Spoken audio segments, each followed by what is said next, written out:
Okay, it's a big weekend. The NFL is holding its combine, and guess what? Top Dog 619 is hosting and holding his annual Elite Invite Only. Well, actually, it's two camps. His high school combine. And here to talk more about it are all the guys. We know him as Chris Smith around here on the PPR, but a.k.a. Top Dog 619. Introduce your two friends. We've got former single charger wide receiver Leggett Nene and former two-time All-Pro offensive tackle Marcus McNeil. And they are joining you, amongst others, in this extravaganza. Tell people the whens and wheres. Okay, so we have 2 days. The first day is March 10th. That's the open combine that's open to the public. And then on March 24th, we have a private camp called Top Dogs Elite, where the former and current NFL players are going to coach, work with, and talk to the kids about the process from transitioning from high school to college to professional. Of which they know. It's no coincidence this is syncing up with the NFL Combine, is it? Not at all. I mean, everybody's sitting around watching all the live streams of the NFL Combine, so I figured why not get these kids off the couch in the offseason and have them compete and show them what it's like to be a professional athlete. And you mentioned there's two camps. That invite-only camp, that's the carrot, right? That's the carrot. You perform really well and you get to work That's one-on-one. absolutely right. So if your scores are high enough, your 40 time, your shuttle, your vertical, your broad jump, your power ball, similar to the Nike The Opening or Rivals camps, you can get an invite to Top Dogs Elite. And you know there's going to be kids who are going to feel like they want an invite and you're going to deal with some hard feelings. Probably. All right, Legadoo, you went to the Calico in Indy 2007, right? We went over this a little bit. Yeah. What was going through your mind when? How intimidating was that experience? It's not necessarily intimidating, but it's kind of like you're preparing for a game. You know that you're going to have interviews with teams, and you know that the biggest thing that you have to do is, especially as a receiver, is run a fast 40. So, you're really focused on that, focus on everything you do in your preparation to make sure that you perform well. And based on that exposure, you get a lot of eyes on you and can really create opportunities for yourself. Coaches are into those measurable. I mean, can that be the difference between a third round and a fifth round? I mean, all those little. What was the toughest event you had to do? You knew you could do the 40. What was toughest? The toughest was the 40 because you have to go execute. And it doesn't matter what the stopwatch said at your house or where you trained at. It mattered what it said that day when you ran those 2 40s. So the toughest thing was just really executing, being focused on it. But it was a cool process to be able to meet some of the guys from around the country and meet all these coaches and all in one place. What did you run? I ran a 4.41. 4.41. Yes. So the guy next to you a year later, at 336 pounds, was less than a second behind. Can you speak to what a freak of nature he is? Oh, this guy right here. This guy could go professional in 3 different sports right here. He could. Yeah. Hoops. Yeah. What's the third sport? Baseball. Oh, you're a pitcher. We talked about that. That's right. I apologize. Yeah. The big unit.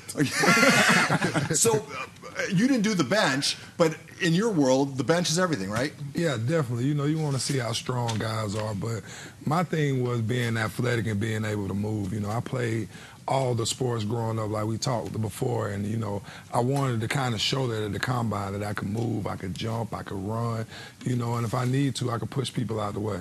Legadoo was talking about how he, in our Facebook Live interview, which you all should check out, he was talking about how he spent a lot of time prepping for it. How much time did you spend prepping for it? For the combine? Yeah. Oh, I actually trained that whole off season. I was in I was in the middle of my senior year, so I left before my senior year was finished.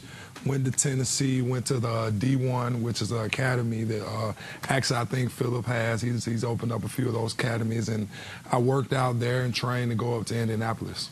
So why is it important to get kids indoctrinated into the combine atmosphere? Exposure. I mean, in high school, pretty much everybody gets what we call participation trophies. But when you go to the next level, you have to perform. And for me, it's about giving them that experience and that exposure when they're younger so they're used to it. What's more important, the measurables or the game video?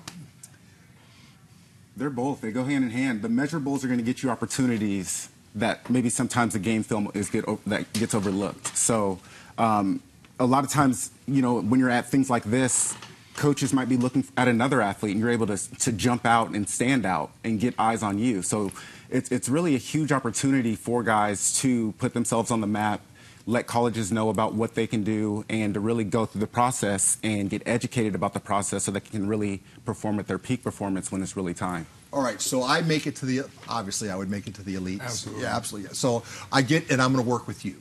Guarantee you now. What are the things that you're going to teach a young offensive lineman that he doesn't know right now at the high school level? Going to the combine, definitely being ready to work. You know, a lot of people don't realize how much endurance you need to actually be able to do all these things at a high level. You know, so you have to build up endurance as well as build up agility at the same time. That's you, isn't it? Hey, man. Hey. Do you still have that jersey? Hey, yeah, I can still got it hanging up in the closet, man. I still got it hanging up in the closet, man. Hey, look at your boy. I told you I had a bum knee right there. That 5 flat should have been a 4.8. And I need to bend those knees a little bit. Dude, more. that's like watching a house run. I mean, all right, so before, I know you want to, we'll get to the camp a little bit more, but just let me, while we have these guys here, Sunday I was at the Fleet game. Sean Merriman happened to be there. We were honorary captains, and we talked about our guys going to make it from the AAF to the NFL. Take a listen.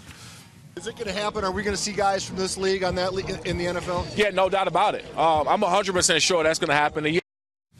So he thinks that, kind of what you said a week out prior when you were on, he thinks people are going to make the jump. The fact that there are more professional options, does that make a combine like Chris's even more important? Most definitely. There's more opportunity and there's more stages to play on. Before there was one league or you're going to Canada. And now with these other leagues that are opening up, even with the emergence of some of these 7-on-7 leagues, there's all this opportunity for exposure and to really show your talent. So when you're able to, you know, get cut from a team and go to a league like this and show good film and that you should be out there on Sundays, you can get yourself in a training camp. All right, Chris, we're going to throw your graphic up again. Walk people through, let them know the do's and don'ts. It's actually really easy. You can go to Top Dogs Rating Day 2019.eventbrite.com. That's where you register. It's a $20 fee. It's not free this year. We have expenses like insurance, T-shirts, paying our coaches, things of that nature. And if you do really well, you know, prepare for the 40, prepare for your vertical, your broad jump, your power ball. Be ready the morning of, stay hydrated, and come out, have a good showing. If your times are good enough, you will get an invite to Top Dogs Elite. You know, these guys, besides being elite athletes, they're pretty good TV. I agree. How do you think they'd look in red jackets? I think they look awesome in red jackets. You gonna make that happen? I don't know. You might have to.